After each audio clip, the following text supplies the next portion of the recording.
From the Cronkite Studios in downtown Phoenix, this is Cronkite News.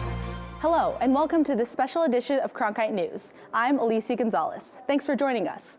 From borderlands to business, from education to law enforcement, our Cronkite News staff works in teams to deliver news on specific topics of interest to Arizonans.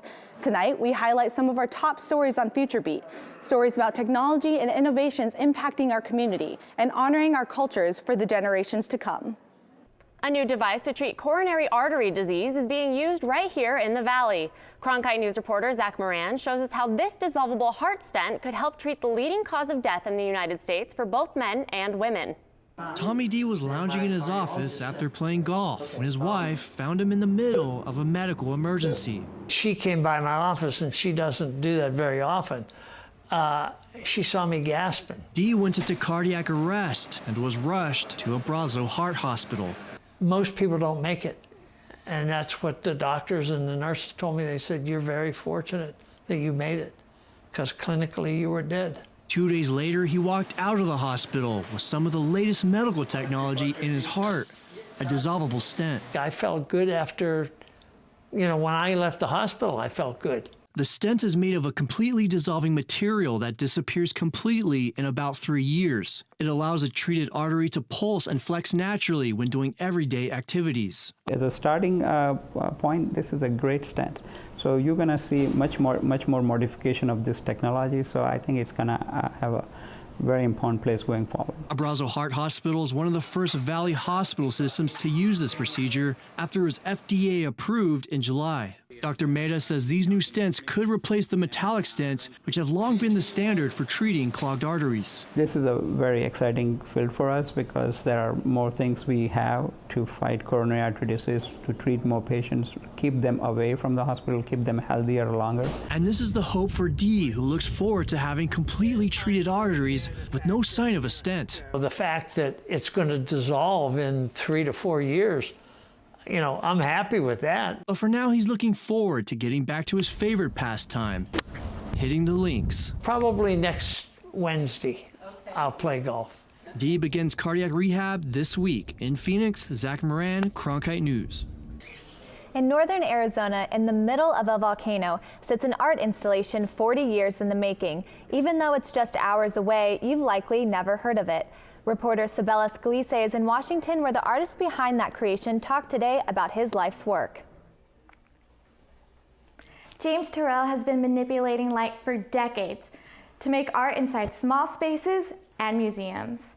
But the light installation he was talking about today at the museum plays out on a somewhat grander scale. So I didn't have a pharaoh to build a pyramid, so we just took God's work. that was good enough. The work Turrell is talking about isn't a pyramid, but it is the Rodan crater, a volcanic crater in northern Arizona. By tunneling and covering parts of the crater, he hopes to challenge light from the heavens into the underground. He calls it the place where the cosmos meet the earth. So actually light is a space maker, and this idea that I could actually use it even close to people to actually control where you saw and didn't see. Turrell's discussion was part of the White House's South by South lawn event, which was held to celebrate innovation. Turrell spoke with the architect of the new African American History Museum in Washington on the challenges of creating works on a grand scale. This idea of a kind of understanding of where you are, a way of making a sensation of place, a way of being able to understand the world. Still not just the world as a kind of large phenomenon, but the world specifically where you are. And I think light is like one of the powerful mediums. Turrell began his work on the Rodan crater in 1977, and he shrugged off questions today about a completion date. But one museum curator who has seen his smaller works said the final project will be worth the wait. It's so different because it's not an actual object, but it's all about perception. And in the perception, it's a perception of light, and you see different things at different times, and it changes constantly. So it's really, it's something that is very hard to capture in photography. You really have to go and see it. The crater will be closed to the public during construction, but Turrell is currently raising funds to finish the project. Live in Washington, Sabella Scalise, Cronkite News. With social media, 24-hour news cycles, carefully scripted messaging, coverage of presidential campaigns has been a lot different in the last few years. Imagine how much more it's changed in the 100 years since Walter Cronkite was born. Cronkite News reporter Claire Caulfield is in Washington, where she asked that question today at an event marking the centennial of Cronkite's birth. I'm here at the Newseum in Washington, D.C. for the celebration of Walter Cronkite's 100th birthday. According to the experts we spoke to, a lot has changed since the most trusted man in America sat behind an anchor's desk. Back when Cronkite was at his height, at his popularity, there were only 3 networks. Now there are 4 networks and cable outlets, and news is broadcast over so many different platforms now, and that's not even including Facebook, Twitter, and all the other social media platforms. Social media has played a huge role in the current election season. Candidates are communicating directly to voters online, and reporters are able to track mentions and topics by the second. I think political journalism is definitely switching more towards social media and Twitter and definitely all those outlets because it's just easier for people to get. Voters now know more about their candidates than ever before and have plenty of options when choosing where to get their news. What I think is dangerous is that people go to the ones that they subscribe to, and they're not getting a variety of opinions. Newseum attendees agreed that the tone of journalism has changed since Cronkite's days. I think the country is so politically polarized that I don't know if it's because of journalism or if journalism has become polarized because of the mood in the country. I think political journalism I feel like it can be biased at times, and it's just all about finding the right station and the right, the right news source, and it kind of just depends on who you rely on for your news. Good evening from our CBS newsroom in New York. But everyone we spoke to said journalists like Cronkite still play a vital role. You need to be able to find a way to get that information that's also been properly vetted and investigated to find that reason in the coverage, and that's something that journalists need to provide now more than ever. In Washington, D.C., Claire Caulfield, Cronkite News. The gadgets were cool, but the message was serious. Inventors from across the United States, including a startup from Phoenix, came to Washington to talk about how patents can help new ideas remedy modern-day problems. That was the focus of a Congressional Invention Caucus meeting in Washington, D.C. Reporter Sabella Scalise has the story. Robots, children's toys, a malaria detector, and wearable pepper spray were just some of the inventions brought to show the capabilities of new ideas. Because there is nothing that is more important to the long-term economic growth of our country than innovation, and nothing more important to innovation than a patent system that works. The hospital communication application, SOS, began in Maricopa Medical Center. The creator said he hopes to expand nationally, and this could not be done without a patent. In between shift changes, that's when most of the errors in healthcare occur. SOS solves the problem with patient handoff. The creator of the shower shirt said her first patent application was denied, but after a second try, she is now able to market a product she has a personal connection with. I had gone through breast cancer and had a bilateral mastectomy and had post-surgical drains. I quickly realized there was no product to protect me while showering, literally. I got in the shower with a trash bag. For other inventors, getting eyes on their research is just as rewarding. And more people know about us, know about our robots. That means we will possibly have future impact on the academia, on the market, on the world. This was the first event held by the Senate for the New Invention Caucus. Its mission is to provide a platform for new ideas and inventors to communicate with lawmakers. In Washington, D.C., Sabella Scalise, Cronkite News. 20 years, you could be turning on your TV to watch the first person land on Mars. Cronkite News reporter Sabella Scalise is in Washington today, where a panel of experts said the reality of a human Mars landing is closer than ever before. What the Curiosity rover has done in 4 years, scientists on Mars could do in weeks, according to the space experts at the panel today. Realistically, boots on that planet in the mid-2030s is very doable. I am very, very excited about it. But the first step to getting people on Mars will be testing on the moon. We want to use the lunar environment as a proving ground both for the technologies that are needed and for the hardware that's needed to safely make the long-distance journey to Mars. And the prepping for a manned Mars mission is already going on right here on Earth. Both the University of Arizona and Arizona State University have projects that are exploring the red planet up close. ASU professor Philip Christensen and his team are working on Themis, an instrument in orbit above Mars that is mapping the planet's terrain future scientists can focus on when they land. We need to keep this going. We need to keep moving along. If we want to have a chance of taking advantage of the best opportunity we're going to have to land humans on Mars is 2033. In Washington, D.C., Sabella Scalise, Cronkite News.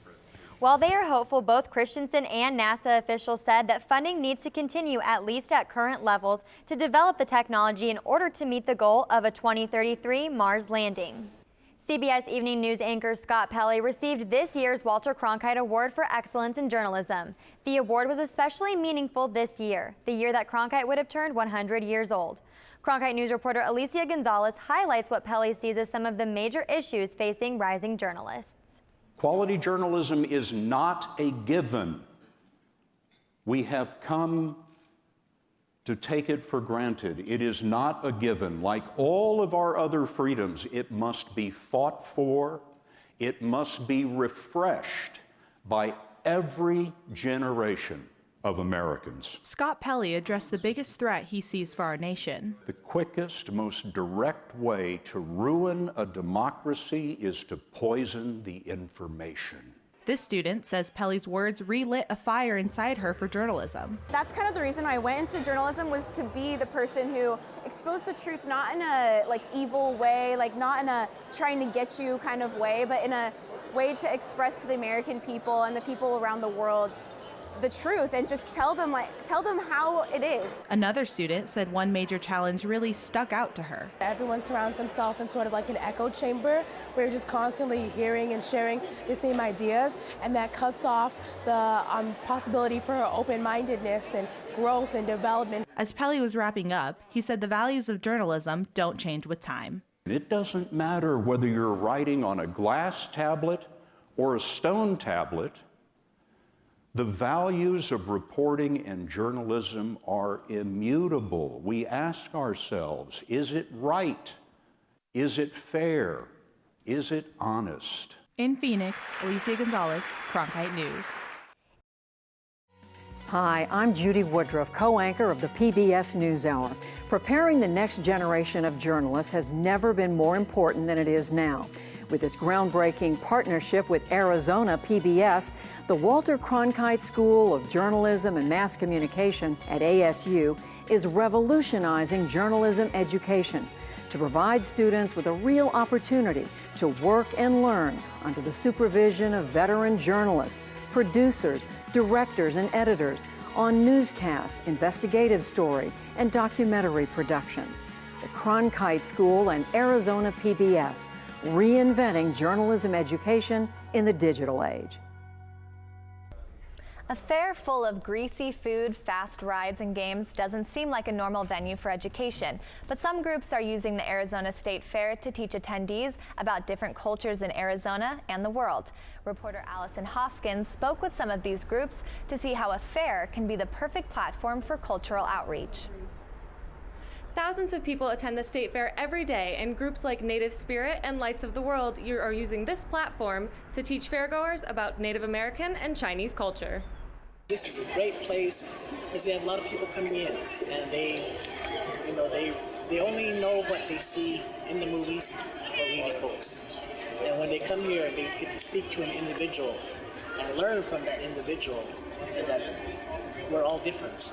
Palmer Lomakina has been a member of Native Spirit since 1997. He feels that their performances give people a look at Native American history and culture in a fun, interactive way. We try to educate them as well as have a good time, because we don't want them to, sit here and listen to a lecture. We want them to go away feeling happy about it and learning a little bit about it. And, we're just like regular people, we're not...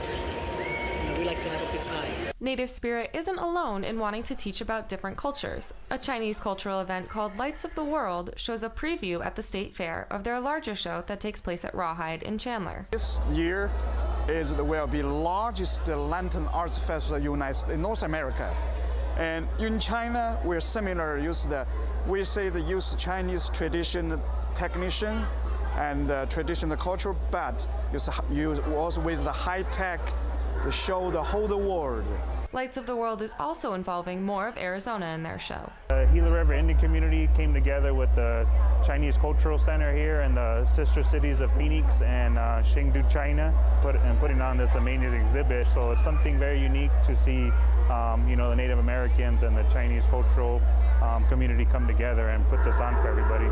Both groups say that the fair is the perfect place to share their cultures. We've been getting good responses. We've got numerous comebacks that come and tell us they come see us every year, and so that's what I enjoy. The people that come back and they remember us. The State Fair is open Wednesday through Sundays and now through October 30th. Live in downtown Phoenix, Allison Hoskins, Cronkite News. As we saw during this summer's Olympics, sport can serve as a unifying force across different cultures. That connectivity has been on display at Arizona State, where American and Chinese coaches are working together to learn from each other. A partnership between the Pac-12 Conference and the Federation University Sports China has brought 96 track and field, basketball, and swimming coaches across the globe to the Arizona State campus. Their goal is to incorporate American sports strategy and training techniques into their traditional Chinese routines back home. I looked forward to this training because I thought that the training style in America is very different and at a higher level than in China. So I want to learn more, and when I'm back home, I can use this to train my team and we can perform better. With the help of ASU's Global Launch Program, the university is playing host to these foreign coaches for the next 2.5 months to teach the Sun Devil way. I think that we're a first-class institution. We're a first-class athletic program. I think this is the reason that they want to come learn from us. In addition to the specific tactics American athletes use to excel in their sports, the Chinese coaches said they want to observe and adopt the intensity that American athletes are known for. The American swimmers are very passionate, which is what the Chinese swimmers lack. And while the Chinese coaches are the ones taking notes in class, their professors are also learning from this cultural exchange. I think it's improving my strengths as a coach because it's making me think deeper. So for me, it's an educational, inward thinking. For me, it's great too. Along with ASU, the University of Utah is also hosting 100 coaches for their fall semester. Now, it's been mostly hard work for these visitors as they explore Arizona and navigate language barriers. But one coach told me that they've had some fun too. His most exciting moment? Walking into Sun Devil Stadium to watch ASU football in action. Chinese immigrants are finding a place to call home here in the Valley. A Chinese senior center works to connect these immigrants to their community while embracing their culture. Reporter Caitlin Greeno gives us a glimpse of this growing community. The Chinese Senior Center isn't like most. This center caters to immigrants. English is kind of limited, and some of them, they even don't speak English at all. That's the reason why we emphasize them, to learn English in order to mingle with other people. And as they learn English, members don't just become part of the community. Senior Center here like a big family. And part of that work is becoming an American. The center hosts citizenship class. Seniors learn English, get a citizenship test, and later on got their citizenship. And members benefit from others' experiences. I am a senior companion, so I can help somebody. Together, they celebrate their culture. Every morning around 9 o'clock, we have a line dance. And they look for opportunities to embrace both Chinese and American traditions. We celebrate not only Chinese festivals, also American festivals. And that spirit of celebration can be felt each time members come to the center. As long as I walk in this door, it's full of the joy. You know, people laughing, we make joke, we share the food, we share everything. The Chinese Senior Center is a place for people to build friendships and cater to an underserved community. In downtown Phoenix, Caitlin Greno, Cronkite News. From the rivers in China to the banks of Tempe Town Lake, dragon boat racing is a growing sport in the valley, and reporter Anthony Marroquin took a look at an upcoming race to see what all the hype is about. We're friends, and it's great. Trisha, Carol, and Donna have been friends for over 4 years. As breast cancer survivors, they formed a support group to help other women in similar situations. But this isn't your typical support group. We're paddlers. The three are part of the Abreast in the West Dragon Boat racing team. They say paddling helps them prevent complications that many breast cancer survivors have to deal with, like swelling of the arms and legs caused by lymphedema. And that's paddling, not rowing. Rowing, you go backwards. Paddling, you are always moving forwards. We continue to move forward. Just 13 years ago, dragon boat racing was all but non-existent in the Phoenix metro area. Now, it's attracting people of all ages and walks of life looking to scale up their hobbies. The festival itself started with only 20 teams, and now we have over 80 teams. The Arizona Dragon Boat Association held its first festival in 2003. It started with just a niche community and 6 boats shipped directly from China. Now, it has 16. Many teams at the festival are made up of novice racers from the community, looking to build new relationships while having fun. Even though we're competing during the dragon boat races, we're actually a very tight-knit community. But for Abreast in the West, this is more than just a bonding and celebratory event. It's about reminding each other that they are not alone in their fight. And if one paddler gets tired or weak or needs to pull their paddle in for any reason, you've got 19 sisters in the boat that are going to carry you through that rough patch. Proving that the strength in numbers is that you are one. In Tempe, Anthony Marroquin, Cronkite News. New information suggests lightning is far more dangerous than what we once thought. Cronkite News reporter Sarah Lichtman went to Tucson to find out what this striking new data is all about. Growing up, counting the seconds between a thunderclap and a lightning strike sufficed to determine a storm's distance. But experts say that is only a myth. As a general rule of safety, when thunder roars, go indoors. Lightning can be much more dangerous than what we had previously thought, that it can travel very long distances away from a parent storm. Vaisala, a company that operates the lightning detection network from Tucson, worked with the World Meteorological Organization and other experts to determine the longest duration and the longest horizontal distance of lightning flashes. They recorded one flash lasting over 7.5 seconds in southern France, lasting longer than this one caught on video, and a flash nearly 200 miles long starting from just south of Tulsa to the western border of Oklahoma. These are by far the longest that we've seen. Most lightning strikes are only going to travel for most a few tens of miles away from where they originate, and they're only going to last for normally less than a second. Vaisala created a new lightning detection device that can triangulate exactly where a lightning strike originates and how many times a lightning strike hits the ground over long periods of time. This graph shows the frequency of lightning in a 24-hour period, specifically in this case during the month of July. Ron Hawley, a meteorologist at Vaisala, stresses the importance of not being outside in areas where lightning is occurring, especially during Arizona's monsoon season. Being in the top of a mountain in the afternoon in the western states is not a good idea. There are no reliable certain things that you can do except not be there. Hawley is currently working on a study to gather information to better estimate how many deaths by lightning occur every year.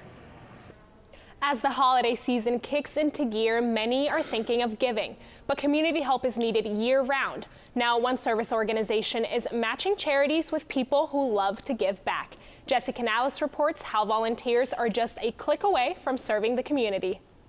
This shirt looks very new. Charities rely on others to help out, whether it be a donation, No stains on that one, or a helping hand. I think I've been a volunteer all my life. Kate Hamberlin dedicates much of her time working for numerous charities and says she drew the inspiration to give back from her mother. My mother died 15 years ago, and it threw me into like a really bad depression. And finally, I just decided that I needed to get out of myself. She honors her mother's memory through volunteering and says she believes her mother would be proud. You know, she used always that analogy of a spoon, because if you turn a spoon towards you like you would eat, you're upside down. And when you turn it towards other people and serve other people, you're right side up. She says finding charities to volunteer her time to became a lot easier through Just Serve, a free organization created by the Church of Jesus Christ of Latter-day Saints. The goal of Just Serve and what it does is it matches volunteers with organizations that need volunteers. It's as simple as that. One of the charities she connected with through Just Serve is Fans Across America, a charity organization that provides clothing and school supplies to homeless children and victims of domestic violence. One of the questions we get is, are you sure you need this many volunteers? Do you have enough stuff for us to do?